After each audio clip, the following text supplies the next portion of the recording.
Hey guys, how you going? Hope you're all doing very well. This afternoon I'm going to be doing another movie review. This movie is a sci-fi horror film from Russia. This is spoken in the English language, released in the year 2020, directed by Arseny Sayuhin, and this film is called The Super Deep. So The Super Deep is set in an isolated part of Siberia. You have a research facility that's located many kilometres underneath the Earth's surface because they want to actually uncover the unknown.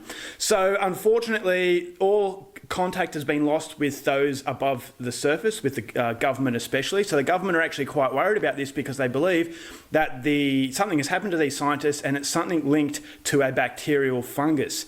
So they employ the services of a very well-respected disease control expert, along with a few other doctors and some security, to go underneath the surface to this research facility and try and salvage as much as possible and hopefully find a few survivors to see what's going on. But when they get down there, they realise that the truth is far worse than they could ever have imagined, and if this threat from underneath gets out into the surface, it could change humanity as we know it. So whether or not it's the case is something you're going to have to find out for yourself, because that's as far as I'm going with my synopsis.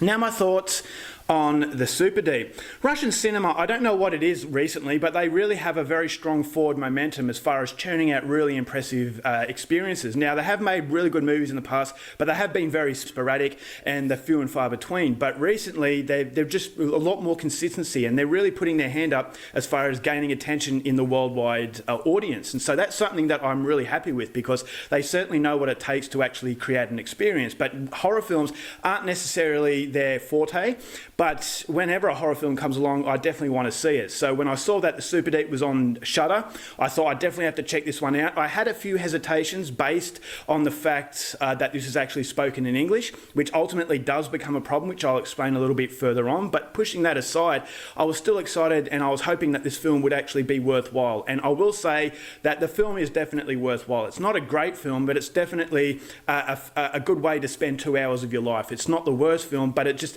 appears to be a movie that's going through the motions, borrowing ideas off other films, but not entirely making it its own.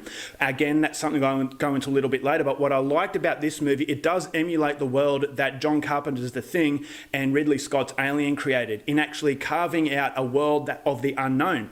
And the world of the unknown creates vulnerability in us as a viewer, is that we don't know exactly what's underneath us. Just like in the ocean, you don't know exactly what's underneath you, and so what you can't see, it starts to mold inside your mind. And so the psychology of The Super Deep reminded me of those classic sci-fi films, so it is a homage to what makes sci-fi horror as good as it is. So as far as production is concerned, I thought it was very impressive. It appears to have a very high budget, but it uses its budget very sparingly.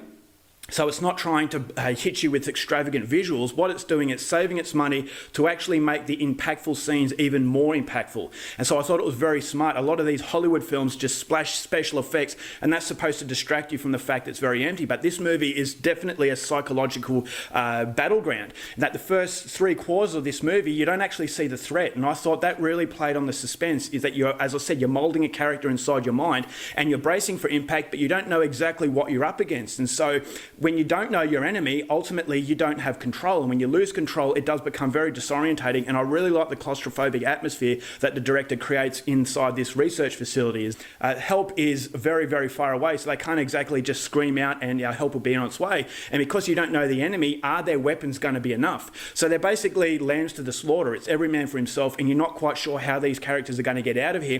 And the consequences, if this threat actually leaves this underground facility, is actually catastrophic. So are these characters going to sacrifice themselves?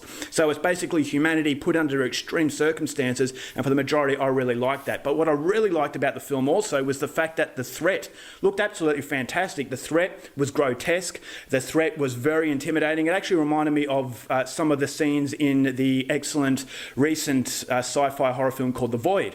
That movie had a lot of practical effects, and the practical effects looked absolutely grotesque, but a lot of fun. And Super Deep actually has a very creative threat that you won't see coming. And so you're constantly creating this monster inside your mind, but when you actually see the threat, you think to yourself, okay, I wasn't expecting that. So it does play with you. It's an anticipation sort of psychological game for the first 3/4, and then the reveal is very, very rewarding. So there's a lot of blood in this movie. There's a lot of disgusting sort of element that you would expect, very reminiscent of The Thing and also Ridley Scott's Alien. So it's a very practical sort of movie, which is something I really liked. It didn't rely on CGI, which a lot of these mega budget films do.